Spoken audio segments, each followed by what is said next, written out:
Well, good afternoon. Welcome. This is KTN Business Today, a special edition that is coming to you live from the Kenyatta International Convention Center here in the center of Nairobi. My name is Peter Wakaba, and the reason we are here today is because, well, the Nairobi International Insurance Convention kicked off here today to a, very high note with delegates from all over Africa and the rest of the world attending, something that, of course, we carried live on our sister channel, KTN News.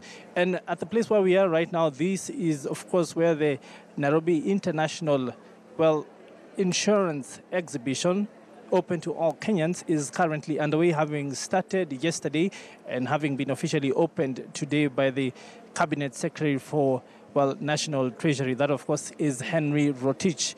Today, we want to bring you this special edition from here because we want to talk matters insurance. And due to that, we have a packed show for you with experts from the insurance industry and, of course, associated industries, including asset management. We will be having Mr. Ken Kanyu. He is the CEO of Britam Asset Managers later on in the show. And right behind me, I don't know if you can see, but that, of course, is Mr. Washington Ndegea. He is the chairman of the Bima Intermediaries Association of Kenya. He's also standing by to bring us up to speed on what exactly has been transpiring with this industry, especially bearing in mind the fact that 54 years after independence, we are still at below 3% penetration. What is that perspective? Well, that, of course, is later on. We, of course, are also interactive. We are coming to you from the internet on Twitter. And today we are asking you the Twitter poll question.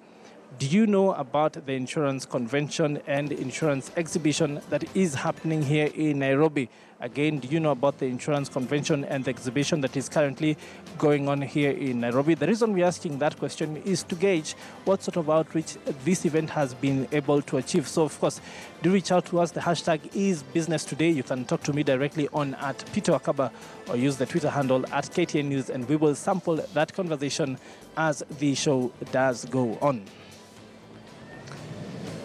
Well, to the news of the day now, and we want to start off this time in Nyeri County, where the CS for, ICT, Henry Mushero, has been out and about. He has been there checking on the implementation of the laptops in schools program, of course, that have been the government agenda to drive ICT through the lower parts of primary school.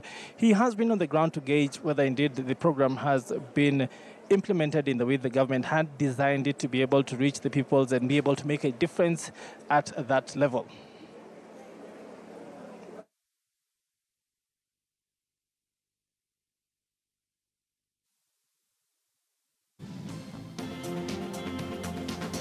This works very well, normally. What we want to do today is to tell you about the future of work, to tell you what you can do to start transforming not just yourselves, but the people around you and the country as a whole, so that we become the freelancing headquarters of the world. And that actually we can do. We've already proven there's already over 40,000 people who are already working online and making money. On average, they make from $500 and above. That's 50,000. The only countries that have higher unemployment than us are Djibouti, which is at 54%, followed closely by the Democratic Republic of Congo, which is at 46.1%, and followed shortly thereafter by Bosnia-Herzegovina, Haiti, and then Kenya. Each of these countries I've mentioned has been the subject of either civil war or extreme social stress. So how does it happen to be that Kenya is up there in the top 5 in terms of unemployment? Well, as you no doubt know, the Kenya International Gems Trade Fair has been underway for several days now, having been going on at the Intercontinental here in Nairobi and having been opened officially by the CS for Mining. That, of course, is Dan Kazungu. And that event having been meant to bring women into the extractives industry. The perspective there being that the government is trying to enable these people be able to build linkages with the rest of the world and get into the global value chain for gemstones.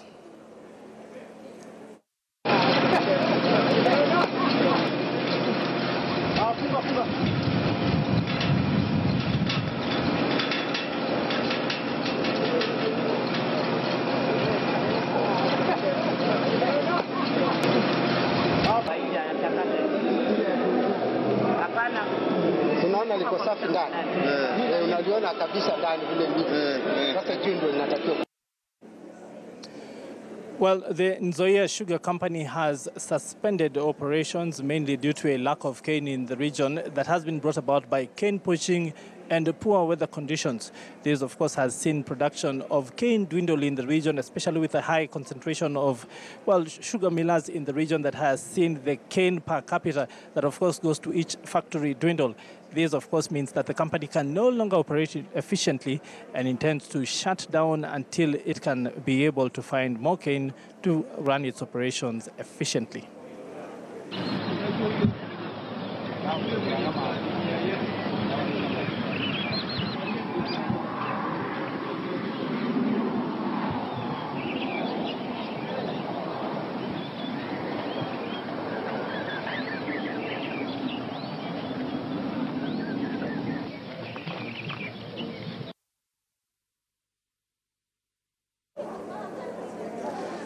Well, part of the reason we're here today is the fact that the Insurance Regulatory Authority says that it intends to, well, drive insurance uptake to 10% over the next 10 years, even as it celebrates its 10 years of existence here today.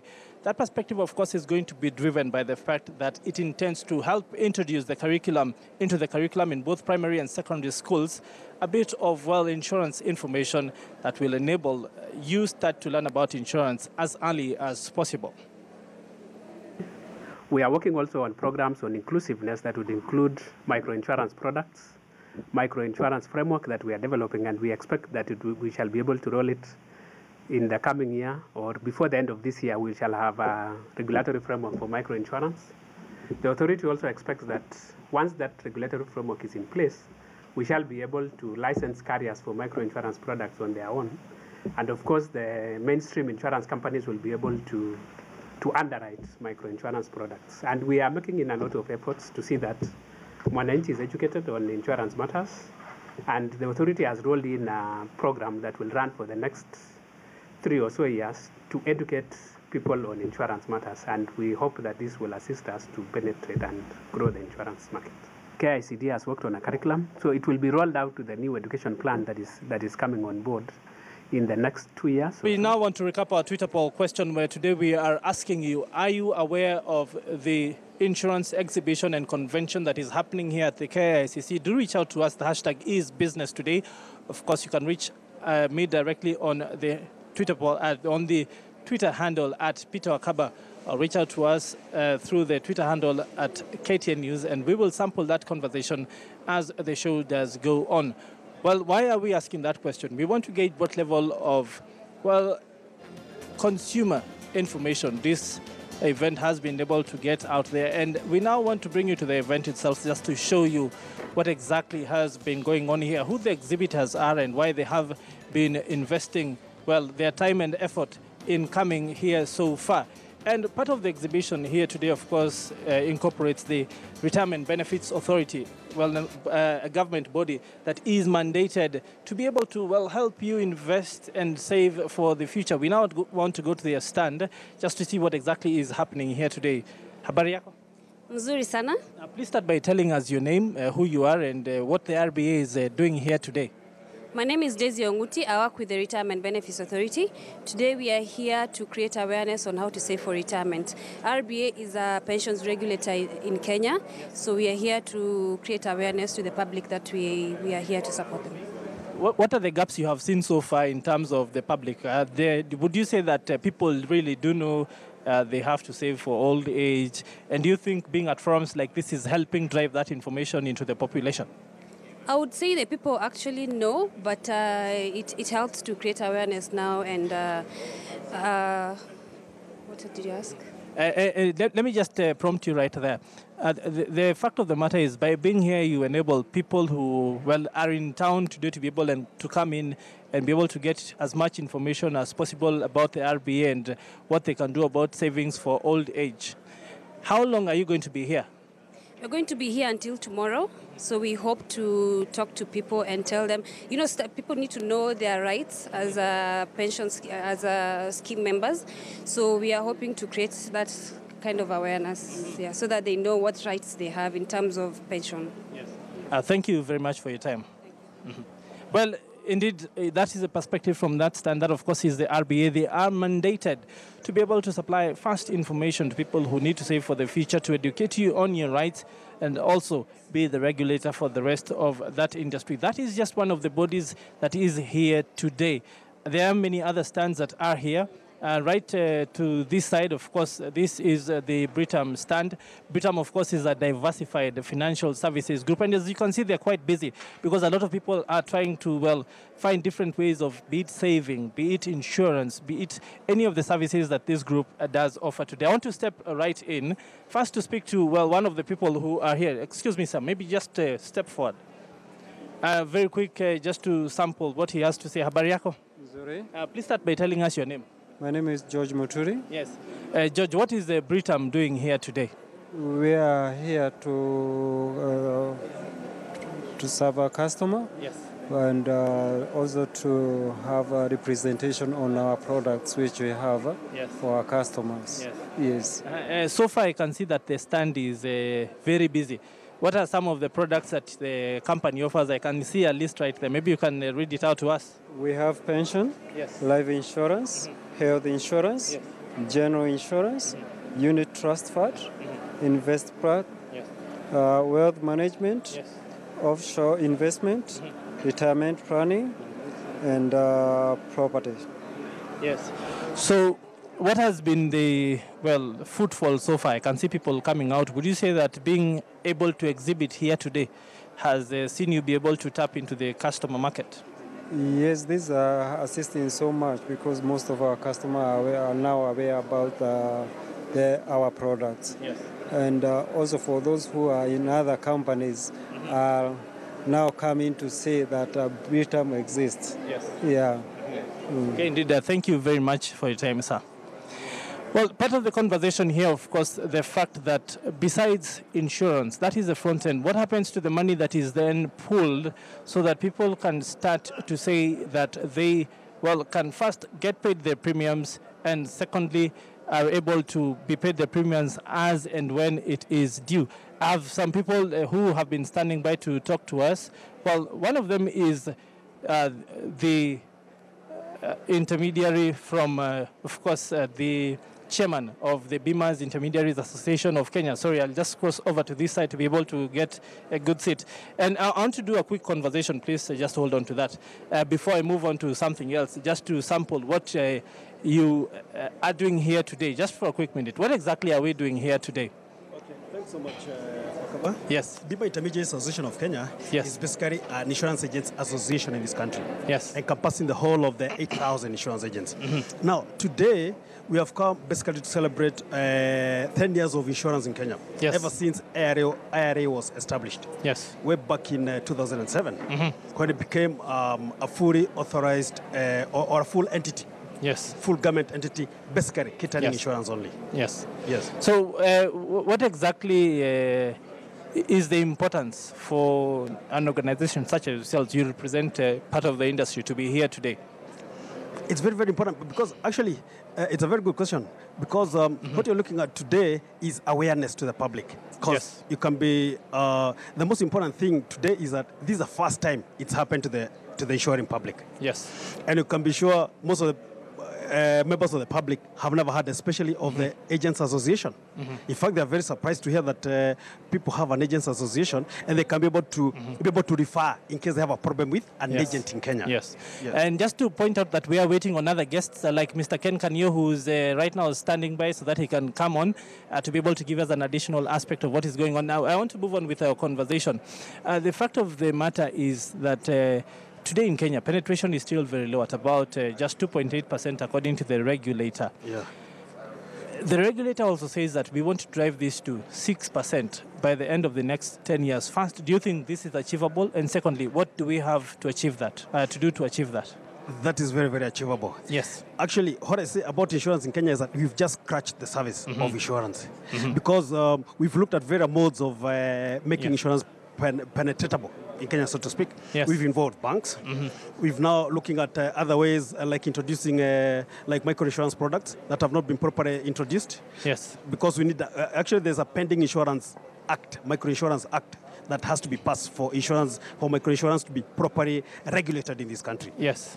So with the passage of microinsurance products, with the coming especially of the Agents Association, because you can be sure actually most of the reasons why penetration has not been achievable is because of the bad name out there as far as agents are concerned. Yes. Because we find that every Tom, Dick and Harry used to come to the industry, they pretend they're agents and they're actually conmen. But now in the association, we're able to vet who's genuine. So with the more public confidence of agents, you can be sure that there'll be, of course, more insurance uptake. Yes. And the fact of the matter is that so far we have barely scratched the surface. A large percentage of Kenyans still remain uninsured. We have heard that the government might start to try to drive the curriculum early on in primary and secondary schools. Yes. Do you think this will be effective? It will be effective. Yes. You can be sure everything that the government tries to drive is going to be driven. Yes. But what I would say is that the government should actually take their time and do proper homework before they effect it. So that when it's properly introduced in schools, it's introduced in the right manner. We don't have so many teething problems. Because teething problems can also cause a backlash on this. For people to start saying, we expected you expected proper information about insurance, but you're not getting it. You know, that kind of thing. Okay, indeed. I want to stop us right there and to ask you to just stand up with me. And to walk off right this way, because I want to now come to Mr. Kanio, who's standing by. Just don't leave. I want you to stay with us, but I want to go to Mr. Kanio first, especially because of the fact that he handles the back end of this operation. When you collect money from premiums, this money is then reinvested into, various instruments, and those instruments are managed by, asset managers. Mr. Kanio is an asset manager. And we'll be back with you in just a few moments, so you please stand by. Thank you very much, Mr. Kanio, for taking the time to talk to us, CEO of Britam Asset Managers. We are at, the Kenya International Insurance Convention. This is the insurance exhibition. For many Kenyans, they don't know the insurance value chain. And today we're able to point out to them that when you pay a premium, this money is taken by the insurance company and is pooled with money collected from other people and is then invested in a way that enables the company to first be able to make a return and also to be able to, enable you get paid in the future if you do make a claim. That essentially, that money is managed by asset managers such as yourselves.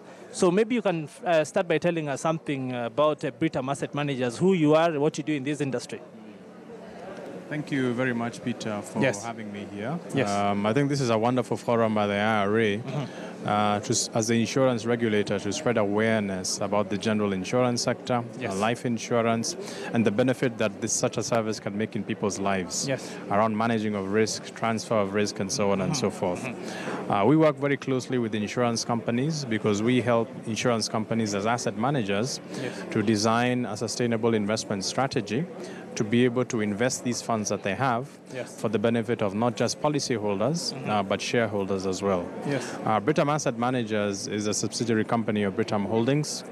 We're a pure asset management business, managing and investing money for individuals, pension funds, insurance companies, and so on and so forth. And we're now managing about 123 billion Kenya shillings in this market, investing across a wide variety of asset classes. And I think, Peter, that's really a snapshot of what we do. And the entire group is one of the oldest companies in Kenya today. And the fact of the matter is that you put out a report a few days ago that essentially pointed out to the fact that the economy, not just in Kenya, but across East Africa, is growing very fast. And one of the reasons is that we have been investing heavily in infrastructure.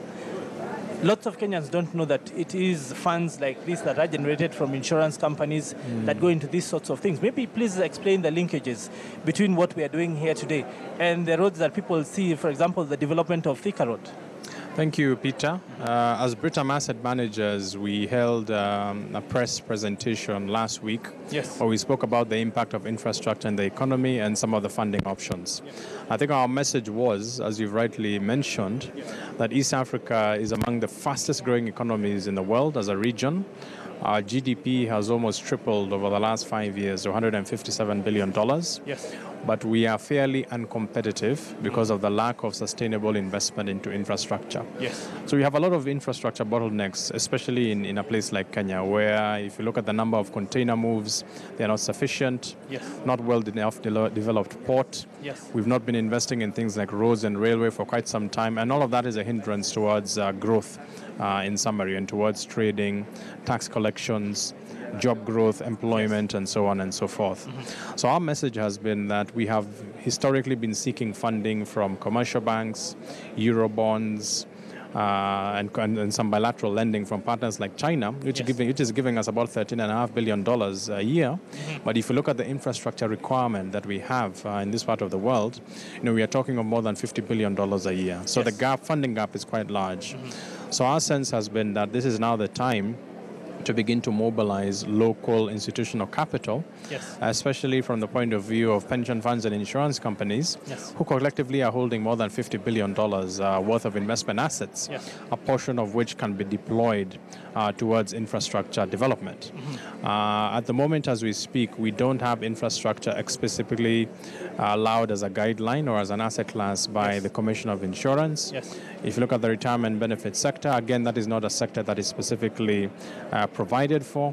We would really want to appeal to the commissioner, appeal to the regulator to allow infrastructure investment as a direct investment, for it to be an admitted asset class from an insurance company, to have a specific guideline to allow asset managers like ourselves discretion to invest into infrastructure, because I really do get the sense that if that was to happen, we could potentially unlock another $2, $3, $4, $5 billion per year to be sustainably invested into infrastructure. So the question then I'd ask at that point is, why have we been so conservative in our outlook if it's the regulator that is not allowed? Is it a case of the industry not being proactive enough to be able to start to get into these things because regulation usually follows after the fact?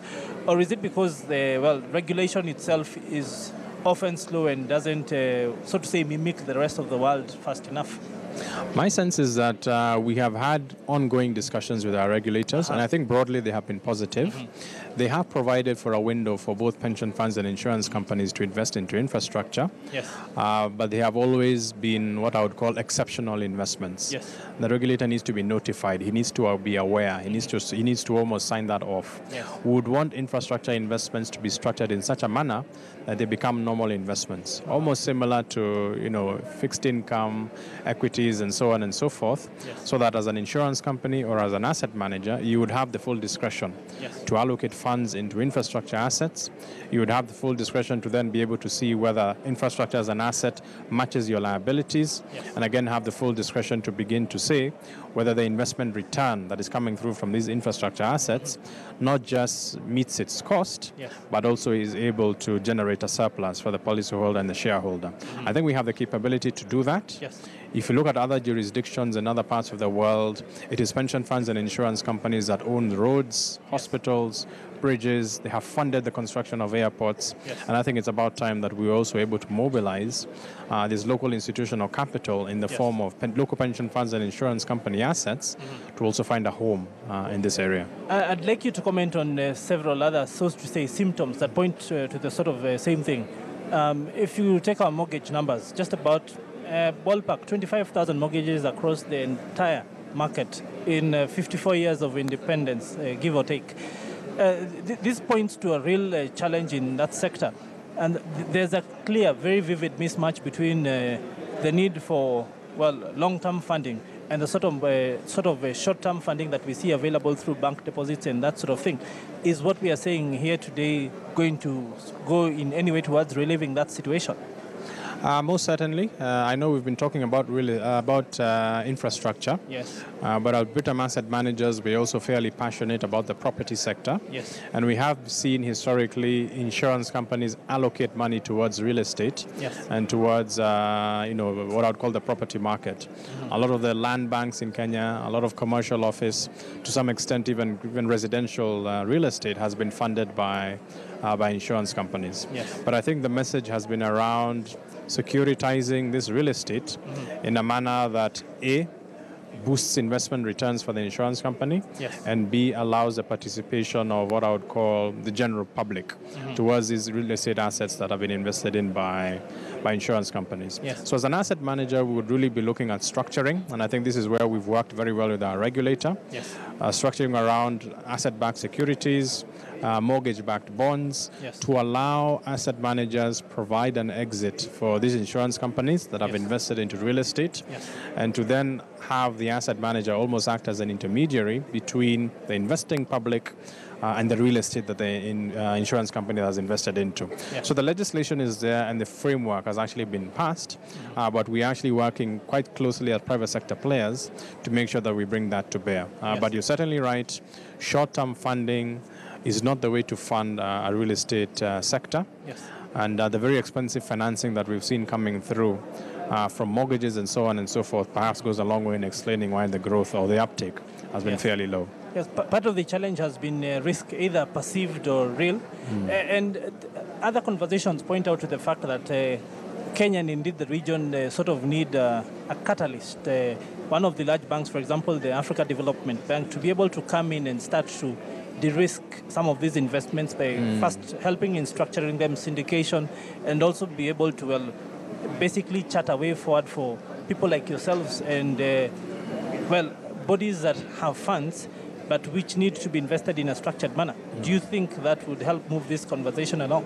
Most certainly. Yes. I think there's a lot of room for intermediaries to get involved, investment banks and so on and so forth, yes. to come together to be able to structure these transactions, summarize the key terms and conditions and de-risk them in the form of a term sheet, yes. and then sell them to those of us who are on the buy side who have capital, yes.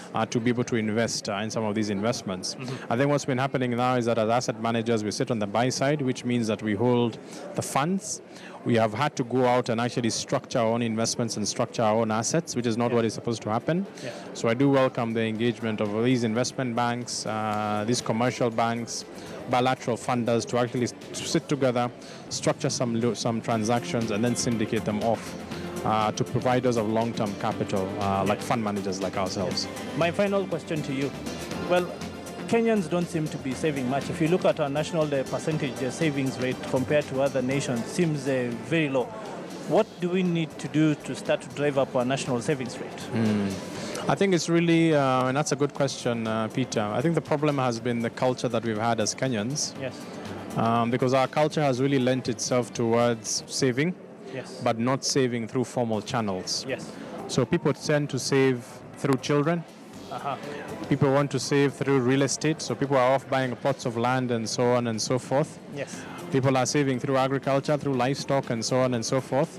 But we've not had sufficient, I would say, awareness or even a push to then have formal savings, maybe come through the banking system, yes. deposits, treasury bills, investment in asset managers, unit trust, mutual funds, yes. because that is what counts when you then look and calculate at the ratio of savings to GDP. Yes. And I think our savings to GDP ratio is very low. We are sort of talking of below 15%, yes. relative to a target of I think 30%, which is what is there in Vision 2030. Yes. So we need more of these kinds of forums that the IRA is doing, and I really tip my hat off to them.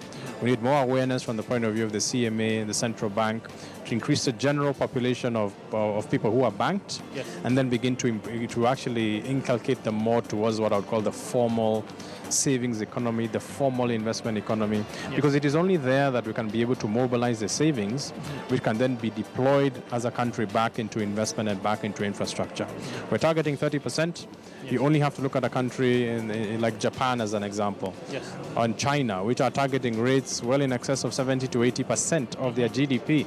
And you can imagine what that savings has done, yes. to be able then to spur growth in the economy. So we do need to do that and get more formalized in as far as this issue of savings and investment is concerned.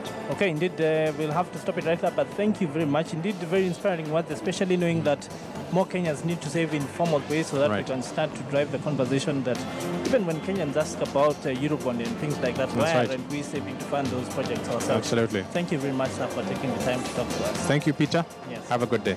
Okay. Thank you. Well, that's where we want to bring it to a close for this session of the show. We want to go on a short break, but before we go, just remind you that on the other side we have, well, a few more discussions. Indeed, several guests standing by, including Mr. David Ogega from Jubilee Insurance, and our earlier guest, he is Mr. Washington Degea from the Bima's Intermediaries Association of Kenya, still here on set to continue that conversation. Well, to remind you of our Twitter poll question, we are asking you to tell us whether you indeed were aware of this event that is going on here today, the International Exhibition for Insurance, and also the Nairobi International Insurance Convention. Why are you aware of the event? What does it mean to you? Get talking to us. The hashtag is Business Today. You can, of course, reach out to me directly on @PeterOkaba or through the Twitter handle @KTN News. Do stay with us. We'll be back in just a couple of minutes.